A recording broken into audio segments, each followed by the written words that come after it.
Nama saya Rizal Puji. Di sini saya akan menjelaskan. Halo teman-teman, saya Rafli Gilang Trianto. Halo semuanya, perkenalkan nama saya Kresna Jahit Sudipa. Warahmatullahi wabarakatuh. Saya Faris Setia Nafid. Meanwhile, in our universe. Terus lihat ada orang yang berpendapat bahwa psikologi itu yang menguruskan orang-orang biasa saja atau ABK katanya.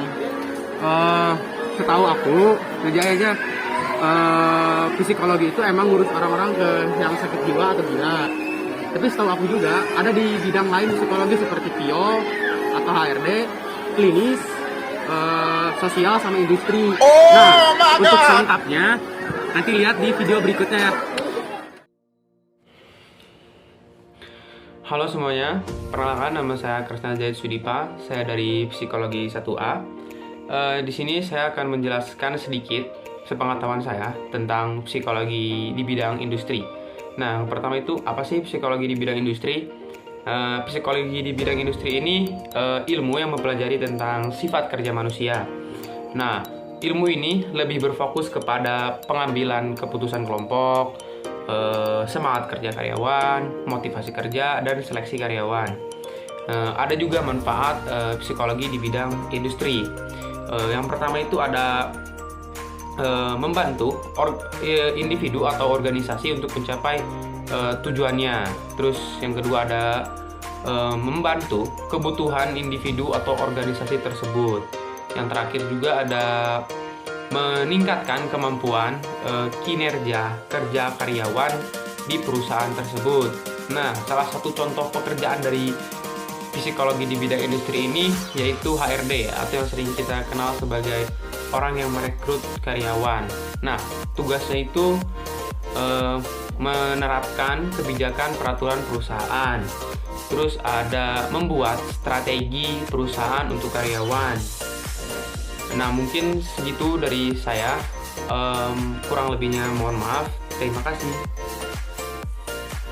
Assalamualaikum warahmatullahi wabarakatuh. Saya Faris Setia Nafid dari Fakultas Psikologi Semester 1 di Universitas Informatika dan Bisnis Indonesia. Di sini saya akan menjelaskan tentang psikologi klinis yang merupakan bidang ilmu psikologi yang bertujuan memahami, mencegah, mengurangi dan ketidakmampuan gangguan dan ketidaknyamanan yang menimbulkan masalah psikologis dalam penyesuaian dan perkembangan pribadi manusia.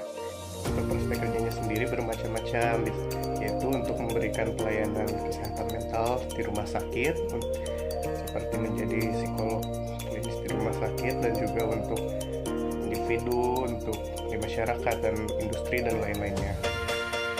Jadi untuk bekerja sebagai psikolog klinis dan psikolog lain-lainnya itu tidak seperti yang banyak viral seperti masyarakat umum yang hanya menanggulangi orang-orang dengan gangguan jiwa, tapi juga menanggulangi masalah orang dan tidak hanya gangguan jiwa.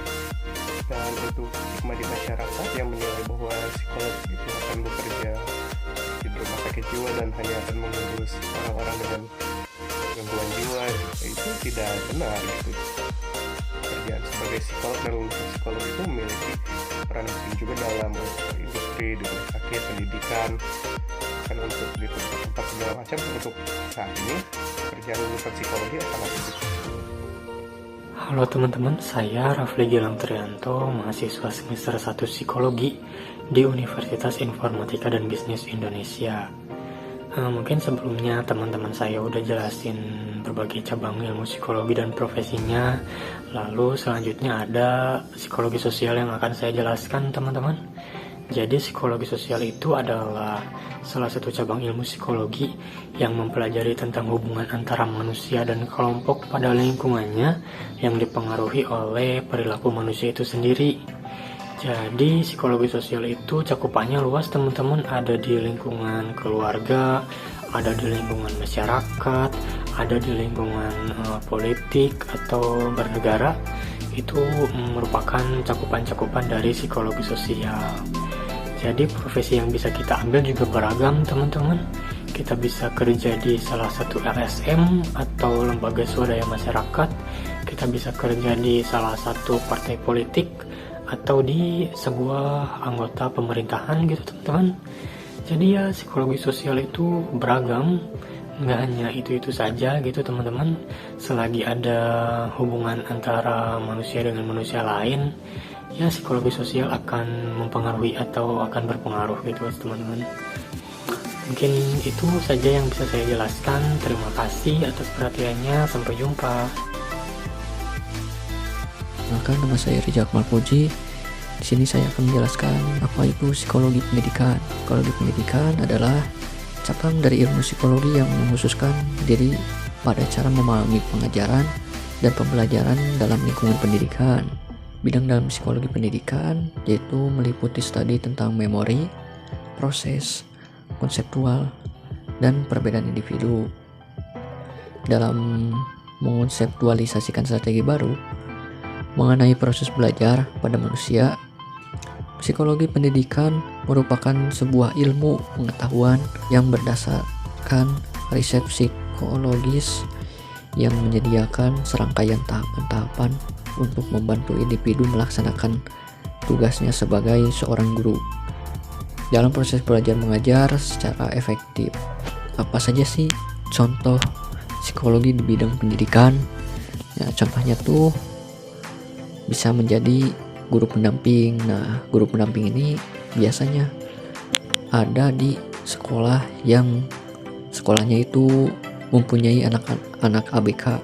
Bisa mengurus satu anak ABK akan didampingi oleh guru pendamping, yaitu dari seorang psikologi. Nah, yang kedua bisa di bagian bimbingan konseling. Bimbingan konseling kan di setiap sekolah pasti ada. Nah, di lingkup sekolah menengah pertama ke atas, siswa bisa memanfaatkan adanya bimbingan dan konseling yang berfungsi mendukung proses pendidikan siswa. Siswa yang mengalami mungkin masalah tertentu berkaitan dengan motivasi belajar. Selanjutnya ada menciptakan iklim belajar yang kondusif. Bagaimana sih menciptakan iklim belajar yang kondusif? Yaitu dengan cara mewujudkan lingkungan atau suasana yang efektif sehingga setiap siswa bisa berkembang dengan baik tanpa mengalami masalah emosi yang bisa mengganggu proses pembelajaran siswa. Demikian penjelasan dari saya. Wabillahi taufiq wal hidayah. Wassalamualaikum warahmatullahi wabarakatuh.